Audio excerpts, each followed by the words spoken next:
debemos acomodarnos a las diferentes situaciones que nos pone la providencia de Dios.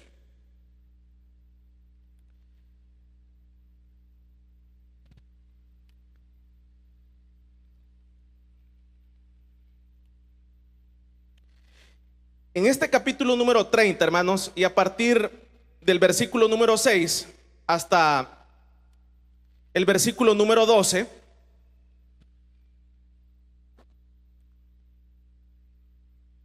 hay tres escenarios. Hay tres escenarios en que el salmista, específicamente el rey David, a lo largo de su vida transcurren tres escenarios. El primer escenario aparece en el versículo número 6, y es el escenario de la prosperidad. La prosperidad lo que significa es,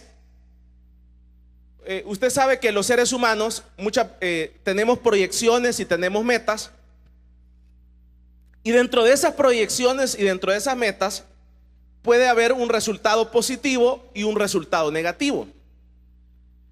Entonces, cuando nosotros nos trazamos esas proyecciones y esas metas, a medida esas metas se van cumpliendo, entonces nosotros vamos teniendo beneficios de que esas metas se han cumplido. Por ejemplo, cuando una persona se casa y el marido no le da problema. Una meta, se casa la persona y los planetas se alinean y no hay problemas en el matrimonio. O viceversa, el esposo se casa, una meta en la vida, desde esa meta viene desde pequeño, se casa, transcurre un tiempo, no hay problemas en el matrimonio. Entonces hay un beneficio.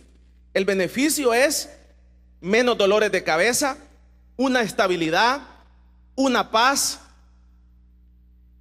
Ahora, entonces esos escenarios en donde las cosas salen bien, esos escenarios, por eso le estoy dando específicamente uno,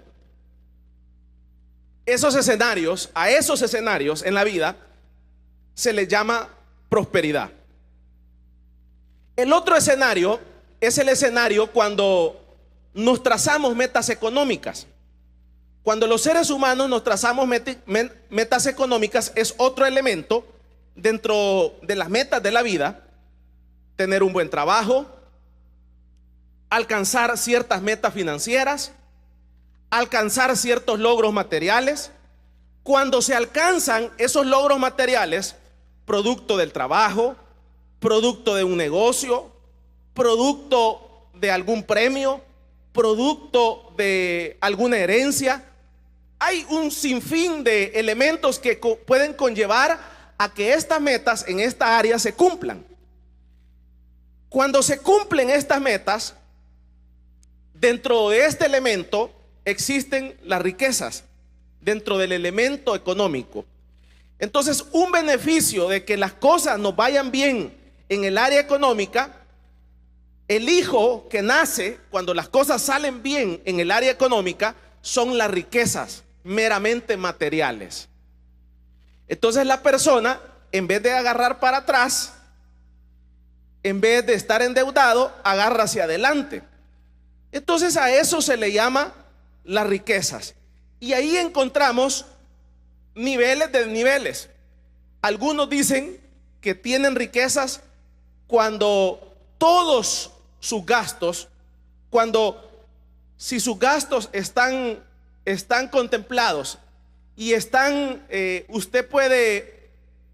hay un superávit de sus gastos, y sus gastos son $100 y a usted en el mes le quedan 200 y le quedan $100, entonces a esa persona se le considera una persona próspera. Y a medida que va pasando el tiempo, empiezan las riquezas en esa persona. Entonces usted ve el escenario del matrimonio, el escenario de la parte económica, tiene un hijo que se llama las riquezas. El escenario de la salud es otro elemento de las riquezas, pero ya ahí se pasa específicamente al cuerpo. Ya nuestro cuerpo, cuando estamos jóvenes, se nos entrega un cuerpo con todas sus funciones y todos sus elementos funcionando. Entonces, cuando todo ese cuerpo está funcionando, a eso se le llama ser rico dentro del tema saludable. Esa es una riqueza. Ahora, cuando tenemos una familia, es parte de los elementos emocionales que los seres humanos necesitamos para darnos apoyo, para darnos amor, para darnos compañía, para ayuda mutua. Ahora, cuando aparecen todos estos escenarios que le menciono, y todos estos escenarios están encaminados hacia la prosperidad, que lo que significa es que las cosas nos salgan bien en el tema económico, en el tema de salud, en el tema de familia, en el tema de los hijos, en el tema laboral. Entonces, cuando todos estos elementos empiezan a salir bien, a esto se le llama un escenario de prosperidad. Ahora, al salmista, acá en el capítulo número 30, en el versículo número 6, específicamente, él se da cuenta de esta realidad. Y la realidad que él está viviendo, se empieza a dar cuenta de que era un hombre próspero. Y dice, el versículo número 6, dice: en mi prosperidad dije yo, vea, en mi prosperidad dije yo, no seré jamás conmovido. Este es un sentimiento, uno de los beneficios que da la prosperidad, o uno de los hijos que da la prosperidad, y por eso es que es tan anhelada, es tan buscada la prosperidad, es el sentimiento de estabilidad, el sentimiento de seguridad. Entonces, el sentimiento de seguridad, el ser humano por naturaleza hay una inseguridad en él. Entonces, como hay una inseguridad en él, entonces nosotros creemos que a través de los elementos externos vamos a poder alcanzar seguridad. Entonces, por eso es que necesitamos una casa, por esa razón es que necesitamos recursos, por esa razón es que necesitamos una familia, por esa razón es que necesitamos una buena salud. Pero no solamente nosotros, sino que también esto les pasa a los animales. Los animales por eso buscan una cueva. Los animales también, o sea, no solo los seres humanos, para que no lo veamos tan así, sino que también los animales, los chuchos, usted ve, se les hace una casita, se les pone bajo techo, etcétera. Los murciélagos buscan cuevas. Entonces, pero el trasfondo que está detrás de todo eso es el elemento de sentirme seguro. Entonces, la prosperidad da un elemento de seguridad. Y cuando ya se ha alcanzado esa prosperidad, entonces nos sentimos seguros. Y cuando la persona se siente segura, ya con un buen salario, ya con una buena salud, ya con una buena familia, ya con buenos hijos, entonces dice estas palabras que dice el salmista. Dice: no seré jamás conmovido. Cuando ese ser humano alcanza esa seguridad, dice: soy próspero, viene y dice: no seré jamás conmovido. Entonces usted ve que por esa razón la gente que es próspera es arrogante, es orgullosa, es petulante, porque dentro de su corazón, no estoy generalizando, no debería ser así, pero lo que nace es estas palabras, y dice: no seré jamás conmovido. Entonces, cuando la persona llega a este nivel de prosperidad, entonces aparece esta seguridad y dice: no seré jamás conmovido. Entonces uno empieza a actuar en base a esta realidad. Ya no estamos en la realidad de necesidad. quiero que no vaya a perder el hilo. Primero, uno no tiene este sentimiento. El salmista no tenía este sentimiento. El salmista andaba huyendo, andaba con los pobres, andaba con los desahuciados, andaba huyendo de la justicia del caso de Saúl, que lo querían matar. Dormía en las cuevas. Pero llegó un momento en donde el salmista fue próspero y obtuvo riquezas. Y entonces se dio cuenta que se habían acabado las acabazones, se habían acabado la falta de trabajo, se había acabado la falta de salud. Ahora era un personaje con poder político porque era un rey, y no solamente eso, sino que también tenía riquezas y además era próspero. Entonces aparece en él un sentimiento, y es el sentimiento de seguridad, y empiezan a decir las personas que están en ese nivel y han llegado a esa grada: no seré jamás conmovido. Entonces, por eso es que usted ve que las personas prósperas todo lo remedian con dinero. Por ejemplo, hay un montón de millonarios, personas de mucho dinero, que yo he escuchado testimonios en donde dicen ellos sentir llamado al ministerio, y ellos compran iglesias, ponen sus iglesias, pero es en la idea de esto que le menciono, en la idea de no ser conmovido. Pero tarde o temprano se dan cuenta de que eso no es llamado. Tarde o temprano se dan cuenta de que no es posible poder tener un llamado y comprarlo, porque hay cosas que el dinero no las puede comprar.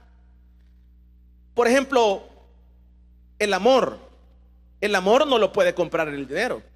Usted puede estar rodeado de mucha gente, usted puede estar rodeado de hijos, pero el día que usted no tenga nada, el día que usted pierda su calidad en la calidad que usted está, ahí se verá quiénes quedarán. Entonces hay cosas que el dinero no las puede comprar. La paz no la puede comprar el dinero. La esperanza no la puede comprar el dinero. La seguridad no la puede comprar el dinero. Ahora, en el momento en que la persona está viviendo, hay una falsa seguridad. Nos sentimos disque seguros, entre comillas. El problema es creerse esa tal falsa seguridad. Ahora, el salmista dice: no seré jamás conmovido. Entonces el salmista está pasando esto. Pero una de las bendiciones que expresa aquí el salmista, lo leemos aquí, dice, vea el versículo número 7, dice: porque tú, Jehová, con tu favor me afirmaste como monte fuerte, escondiste tu rostro. Volvámoslo a leer para que lo entendamos. Dice: porque tú, Jehová, con tu favor me afirmaste como monte fuerte. Entonces él se da cuenta que ha alcanzado esta prosperidad. Se acabaron las acabazones, se acabaron las pobrezas, se acabaron las angustias. Ya está arriba el hombre, ya es un ser político fuerte. Pero aparece el sentimiento que le menciono, que les aparece a la gente que tiene: no seré jamás conmovido. Pero después que le aparece a él esta falsa seguridad, viene y aterriza y dice: porque tú, Jehová, con tu favor me afirmaste como monte fuerte. Entonces dice: mira, Señor, todo esto que he alcanzado no ha sido el favor mío, ha sido el favor tuyo. Y como ha sido tu favor, tú eres el que me afirmaste, tú eres el que me pusiste en esta posición y me has puesto como un monte fuerte. Entonces él se veía como un monte fuerte, porque él veía el momento en cuando no tenía trabajo, él veía el momento en cuando andaba acabado, él veía el momento cuando andaba huyendo de Saúl, él veía el momento cuando no era rey, Y entonces dice, ahora he llegado aquí, pero no ha sido producto de mi mano, sino que ha sido producto de tu favor. Vamos a darle un fuerte aplauso pues al Señor esta tarde. Y dice, me pusiste como un monte fuerte. Y así es, las riquezas son como un monte fuerte. Es un monte. Es como un chaleco antibala. Pero él, al ver que esas riquezas y toda esa prosperidad es grande y es fuerte, también, dice aquí el salmista, la pone como pobre. ¿A qué pone como pobre? A las riquezas, a la prosperidad, la pone como pobre. Y la pone como pobre porque dice como monte fuerte. O sea, es un monte fuerte, pero es tierra, es polvo. Se corrompe. Es algo que se puede mover. Sí, parece que no se puede mover porque es un monte, pero es tierra. No lo pone como oro, no lo pone como plata, no lo pone como hierro, sino que lo pone como polvo, como tierra. Entonces dice, sí, te da prosperidad, la gente te ve como un monte fuerte, la gente te admira, ahora puedes ayudar, ahora tienes recursos, pero dejémoslo así, es como un monte y no es sólido, sino que es un monte de tierra. Vamos a darle un fuerte aplauso al Señor esta tarde. Ahora, despuesito de estar pasando esta gran nube, el salmista, aparece otro momento, el momento de la aflicción. Vea el versículo número 7, dice, fui turbado.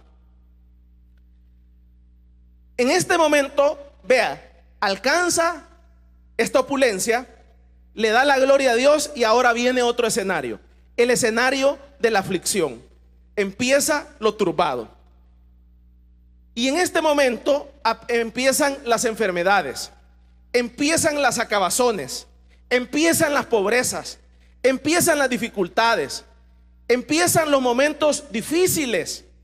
Y en esos momentos de aflicción, en esos momentos en donde se acaban los amigos, en esos momentos en donde se acaban los recursos, él toma una posición, y la posición que toma dice, a ti, oh Jehová, clamaré. ¿En qué momento? En el momento que fui turbado. Y al Señor suplicaré. Ahora, hace un rato estaba en el momento de la prosperidad, ahora estoy en el momento de la aflicción, pero en este momento que estoy pasando de la aflicción, voy a buscarte a ti. No solamente voy a buscarte a ti, sino que voy a pedirte a ti. Y no solamente esto, sino que dice, a ti te voy a clamar y a ti te voy a suplicar. Pero en este momento de la aflicción surgió algo más grave. Y lo más grave que surgió fue que se quedó solo. Se quedó probablemente sin la comunión con Dios. Se quedó sin la respuesta de Dios, sería la palabra. Se quedó sin la respuesta de Dios. Se quedó con un bache, se quedó con un vacío de la respuesta de Dios. Y fue ese momento en que él se queda en ese vacío, en donde él empieza a orar, él empieza a buscar. Él sabe que tiene que buscar a Dios, él sabe que tiene que clamar a Dios, él sabe que tiene que pedirle a Dios, él está enfocado en Dios. Pero resulta que en medio de esa aflicción el Señor no le responde. El Señor, no hay una respuesta de parte de Dios para él. Y es ahí en donde entra la aflicción. Era más grave la situación. Si usted se fija en el caso de Saúl en el tiempo antiguo,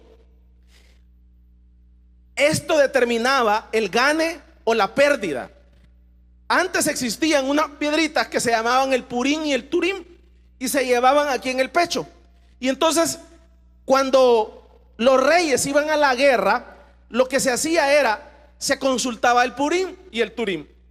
Y lo que eran unas piedritas, y esas piedritas, antes de ir a la guerra, entonces se le decía a Dios que si Dios iba a dar la victoria.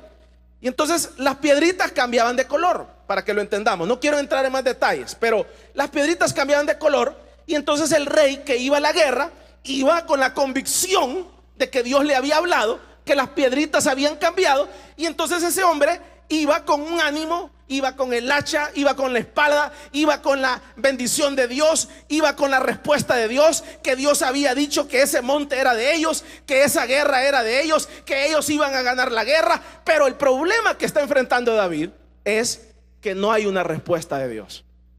Hay un vacío. Dios se queda callado. Y usted ve allá, en el caso de Saúl, esa falta de respuesta de Saúl lo lleva a Saúl a suicidarse, porque lo lleva a aventarse a la guerra y lo lleva al fracaso, porque Dios no le contestó, y lo lleva también a buscar a las brujas y a los brujos. Entonces ahí usted ve lo determinante que es que el Señor conteste. Pero hay escenarios en donde el Señor no va a contestar. Hay escenarios en donde solo va a sentir un silencio. Hay escenarios en donde van a pasar los años.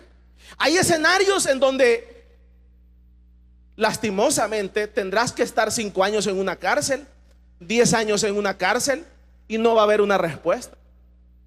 5 años enfermo, 10 años enfermo, y no va a haber una respuesta. Pero por eso es que yo le decía en el tema, y el tema es: debemos acomodarnos a las diferentes situaciones en que nos pone la providencia de Dios. O sea que la vida del creyente conlleva diferentes situaciones. Y estamos estudiando acá que la primera situación que le aparece a David es la situación de prosperidad. La segunda situación que le aparece es la situación de aflicción. Y no solamente esto, sino que esto lleva que no hay una respuesta de Dios. Todavía más grave, todavía más difícil, porque media vez uno esté acabado, media vez uno esté en pobreza, media vez uno esté enfermo, pero usted viene al culto y siente la bendición de Dios, siente que Dios le habla, Dios está hablándole, Dios está, entonces usted va conectado, va reinyectado. Pero si usted viene a la iglesia, busca de Dios, y usted no siente nada, usted lo que siente es sueño, usted está sin trabajo, está enfermo, está con una insuficiencia renal, está con diabetes, está con problemas, lo ha dejado el marido, lo ha dejado los hijos, le están embargando la casa, está en serios aprietos, le van a volar un pie, le van a volar la cabeza, lo han amenazado, lo ha dejado el marido, y de remate usted va y dice: solamente en Dios voy a encontrar la providencia. Y viene a la iglesia y ayuna y busca de Dios, y pasa 1 año, y pasan 6 meses, y pasan 2 años, y pasan 5 años, y Dios no le responde. Entonces uno entra en catarsis, uno entra en una aflicción. ¿Y esto qué es? Y eso es lo que le estaba pasando a David. ¿Qué hago? ¿Qué hago? Y entonces usted viene y dice: David, echa a la mano un recurso que es muy bueno para los que están pasando ese momento. Aquellos que los ha dado el marido, aquellos que están pasando una situación de las que anteriormente les mencioné, cualquiera que sea la situación. Y la situación que hace David, que es muy buena para aprovecharla, es que hace una negociación con Dios.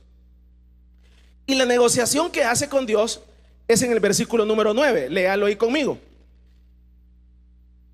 Le pide a Dios, clama, suplica, pero no hay una respuesta. Y en el versículo 9 le dice: entonces, como no me respondes, te voy a decir esto.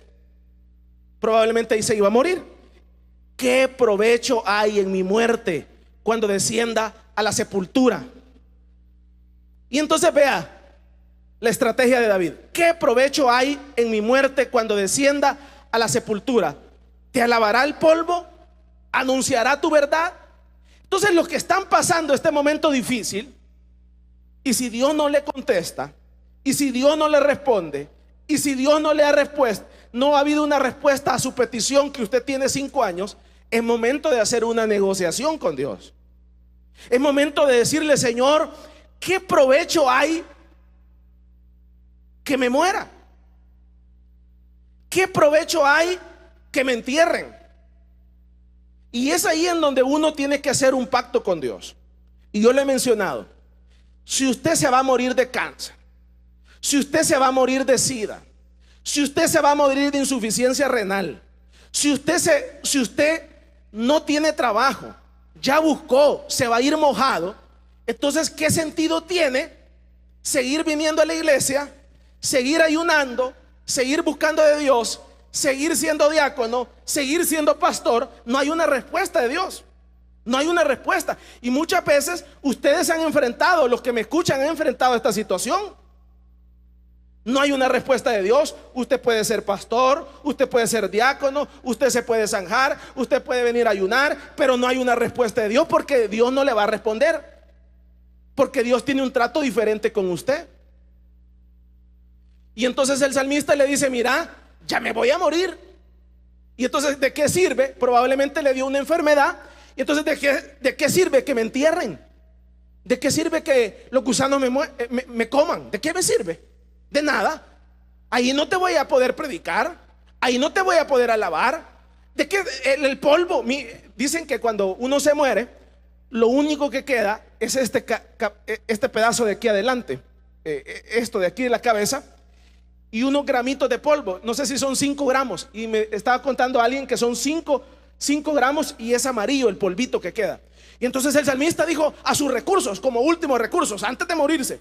Entonces, de que Jehová ya había orado, ya había ayunado, ya había hecho vigilia, Dios no le contestaba. Callado, callado, callado. No le daban trabajo. Señor, ¿qué pasa? ¿Qué pasa? Me voy a morir. Hoy sí. Entonces viene y hace la negociación. ¿De qué sirve? ¿De qué sirve que me muera? ¿De qué sirve que me entierren? El polvo no te va a lavar. Y entonces empieza a negociar con Dios. ¿Qué cosas hay que negociar con Dios? Por ejemplo, alguien que tiene SIDA no tiene nada que perder. Usted se va a morir. Usted que tiene diabetes, es cuestión de tiempo para que se muera. Usted que tiene insuficiencia renal, es cuestión de meses para que se muera. Usted que está pasando un cáncer, es cuestión de meses para que usted se muera. Entonces, ¿qué sentido tiene? Y entonces la gente dice, entonces la gente, cuando está en el momento de la aflicción, empieza a orar, empieza a venir a la iglesia, empieza a buscar. Muy bueno, lo felicito por eso. Pero Dios no quiere eso. Muchas veces Dios no quiere eso, porque usted ya oró 3 años.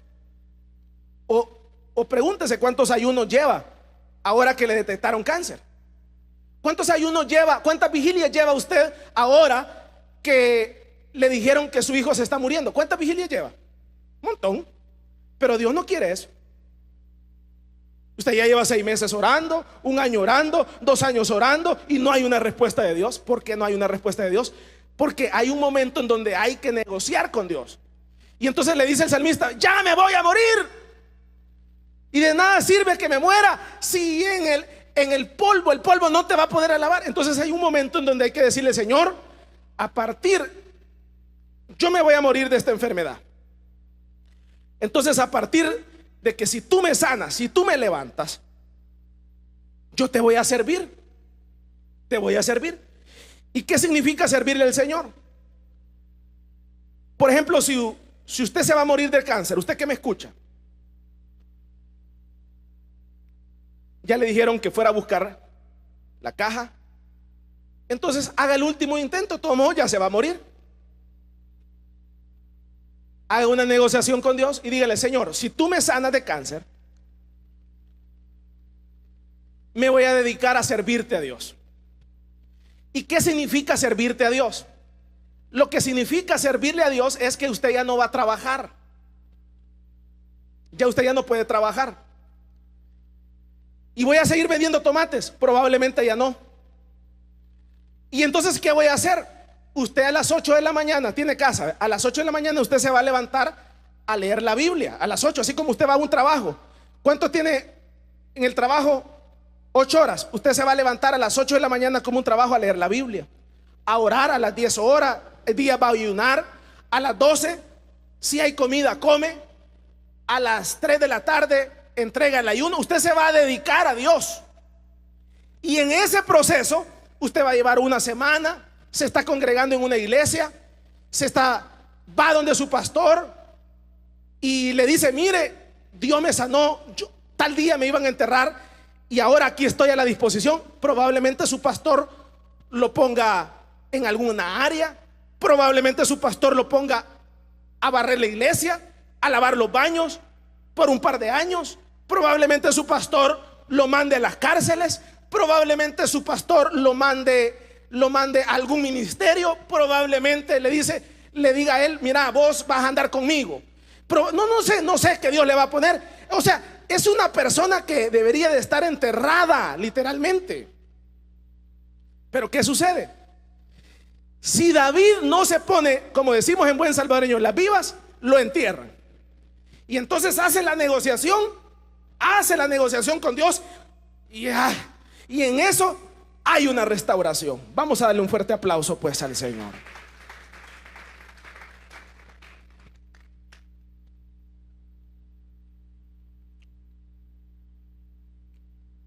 Momento de prosperidad, momento de aflicción. Ahora, aquellos que no tienen trabajo y solo vienen un lunes a orar, y ya el martes en la mañana les llaman de un trabajo, qué bueno, los felicito, porque Dios probablemente no quiere esto de usted. Pero hay casos en donde no hay otra forma. Por ejemplo, yo escucho de personas, por decirle algo, cuando yo fui bautizado en el Espíritu Santo, mi mamá una vez me dijo, tenía 16 años, una vez ayuné, solo una vez. No, yo no le puedo decir: mire, pasé 5 años ayunando por eso. No, una vez mi mamá me dijo: mira, hijito, usted tiene que ser bautizado en el Espíritu Santo. Tal día vamos a hacer la oración y necesito que ayunes. Fue un martes y necesito que ayunes el martes. Vaya, está bien, mamá, que no sé qué. Y ahora vamos a orar, váyase a orar, que no sé qué. Y venimos el martes acá y fuimos bautizados en el Espíritu. Una vez, eso fue todo lo que yo necesité. Pero hay testimonio de personas que tienen 10 años, 15 años, que 20 años, que 3 años. Cada quien es un trato diferente. Vamos a darle un fuerte aplauso pues al Señor.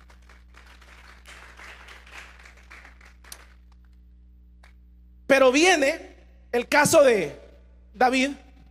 Pasa este momento, por poco y lo entierran. Váyase al versículo número 10. Vean lo que aparece ahora. Oye, oh Jehová, y ten misericordia de mí. Jehová, sé tú mi ayudador. Ve el versículo número 11. Aquí ya le cambia el escenario a él. Has cambiado mi lamento en baile, desataste mi cilicio y me ceñiste de alegría. Por tanto a ti cantaré gloria mía y no estaré callado. Jehová Dios mío, te alabaré para siempre. Regresa el escenario de bondad, regresa el escenario de misericordia.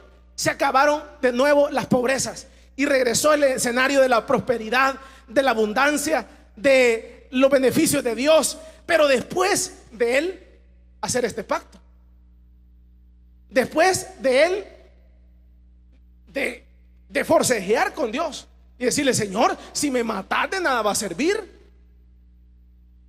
Y por esa razón es que usted ve que esto se aplica a todos los que le sirven al Señor. Por eso es que usted ve que la mayoría de pastores mueren porque ya tenían más de 100 años, o sea, ya de edad.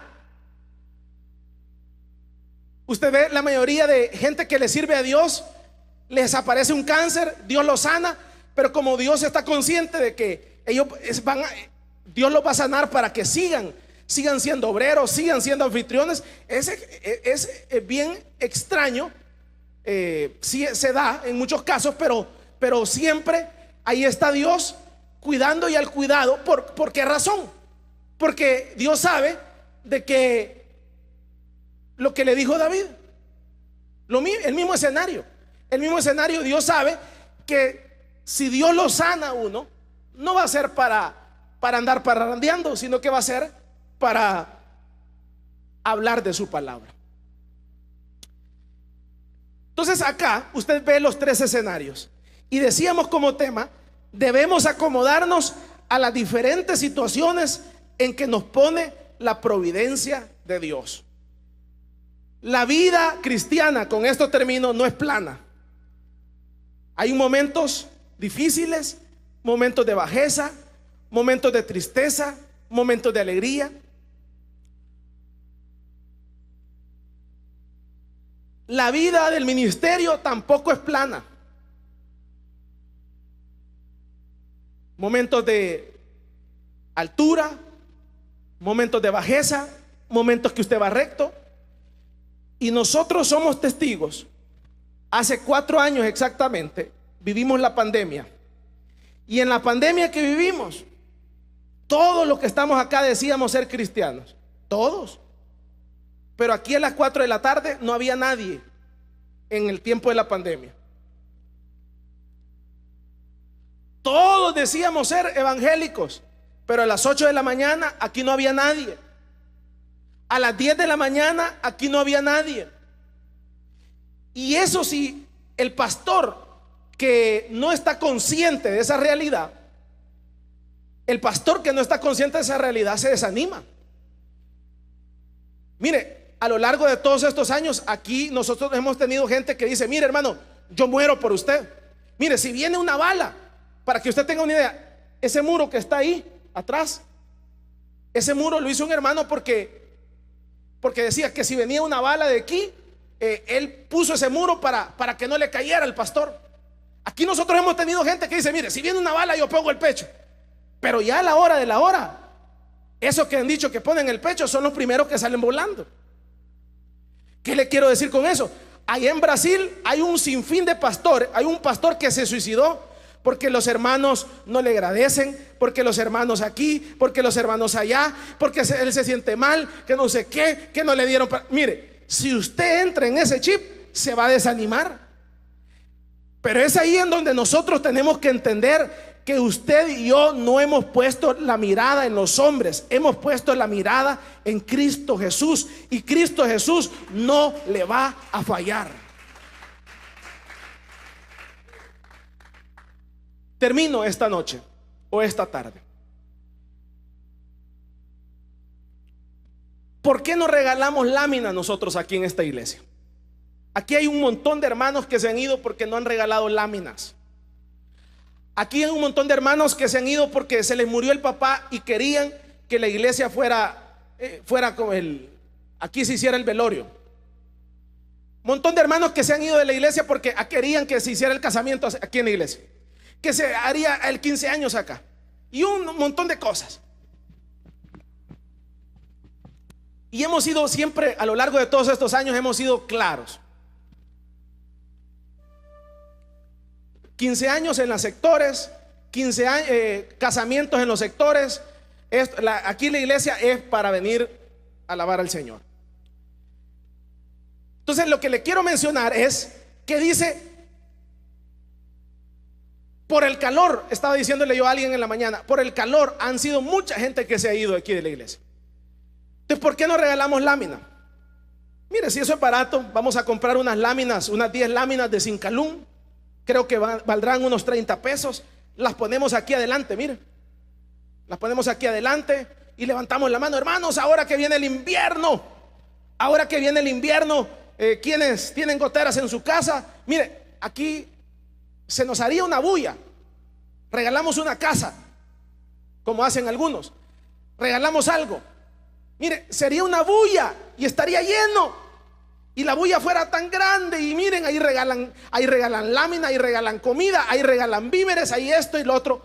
Pero el problema es que eso es exaltar la iglesia.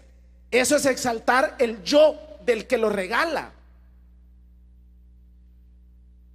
Entonces, mire, para uno eso se puede sentir bien. Como no se imagínese la alegría de alguien de regalarle una lámina.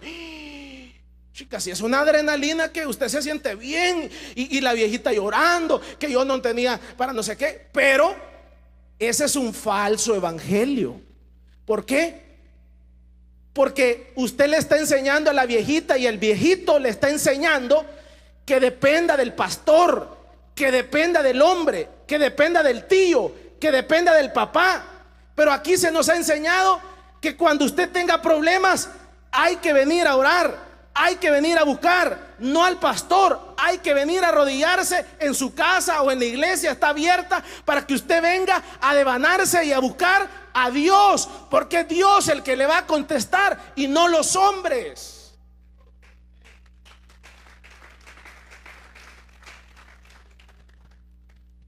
Hacemos una feria de empleo y llamamos un puño de empresas, y entonces se nos llena y toda la gente vendría porque en la iglesia tal dan empleo.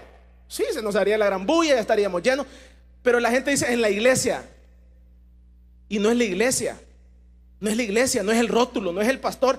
El único que te va a ayudar en la aflicción, cuando te detecten una enfermedad, cuando estés en la pobreza, cuando estés sin familia, cuando todos te hayan dejado, el único garantizado al 100% que va a estar contigo es el Señor Jesús. Jesucristo es el único.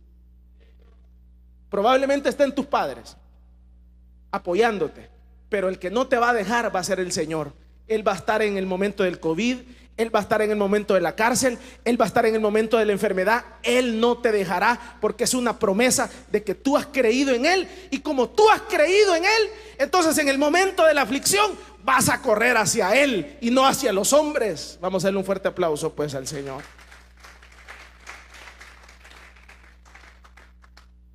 Entonces, ¿qué hago, hermano? ¿Rechazo estas ayudas? No, eso es orgullo. Recíbanlas. Si alguien le da una ofrenda, si alguien le regala una lámina, pero usted no dependa de eso. No esté dependiendo de eso. Usted dependa de Dios. Y usted va a ver cómo de la aflicción uno pasa a la bendición. Vamos a darle un fuerte aplauso pues al Señor está. Entonces debemos acomodarnos a las diferentes situaciones en que nos pone la providencia de Dios. Tarde o temprano usted va a estar en un momento de aflicción y no voy a estar yo. Tarde o temprano usted va a estar en un momento de prosperidad y no voy a estar yo. Tarde o temprano va a estar en un momento de bajeza y se recuerda de estas palabras. No importa el escenario en que usted esté, siempre vea lo que usted tenga como un monte lleno de tierra. Si usted llega a ser grande aquí en la tierra, véalo como un monte, como polvo, como tierra, algo efímero, algo que se queda acá. Pero siempre su mirada tiene que estar puesta en el Señor. Amén. Gloria a Dios. Pueden tomar sus asientos y vamos a ponernos en pie.